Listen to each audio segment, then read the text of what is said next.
Hi friends. இன்னைக்கு நாம பார்க்க போறது 1857ஆம் ஆண்டு பெருங்கலகத்தை பத்தி தான். பெரும்புரட்சி ஏற்படுவதற்கு 2 முக்கிய காரணம் இருக்கு. முதல் காரணம் 1840 மற்றும் 50கள்ல மேலாதிக்க கொள்கை மற்றும் வாரிசு இழப்பு கொள்கை மூலமாக அதிக நிலப்பகுதிகள் இணைக்கப்பட்டது. 2வது இந்திய கலாச்சார உணர்வுகள் பற்றிய தீவிரத்தன்மை இல்லாததால 1806இல் ஏற்பட்ட வேலூர் சிப்பாய் கலகம்.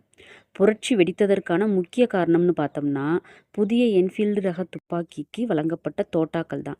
பசு மற்றும் பன்றியின் கொழுப்பில் தயாரிக்கப்பட்ட பசை புதிய குண்டு பொதியுரையில் பயன்படுத்தியதாக சிப்பாய்கள் சந்தேகம் கொண்டனர்.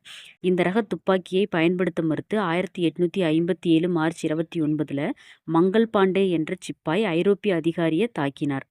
பின்பு மங்கள் பாண்டேயும் துப்பாக்கியை பயன்படுத்த மறுத்த வேறு சிலரும் தூக்கிலிடப்பட்டனர்.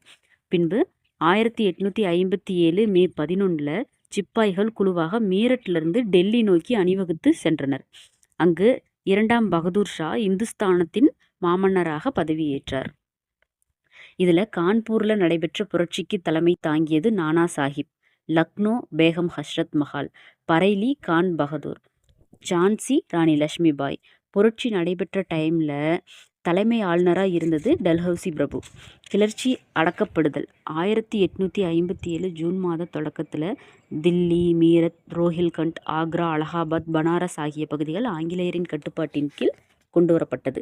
பின்பு 1858 நவம்பரில் இந்திய அரசு சட்டம் பிரிட்டிஷ் நாடாளுமன்றத்தால் ஏற்றுக்கொள்ளப்பட்டு நாடாளுமன்றத்தின் நேரடியாக ஆட்சி அதிகாரம் செலுத்தப்படும் ஆங்கிலேய அரசின் காலனிகளில் ஒன்றாக இந்தியா அறிவிக்கப்பட்டது.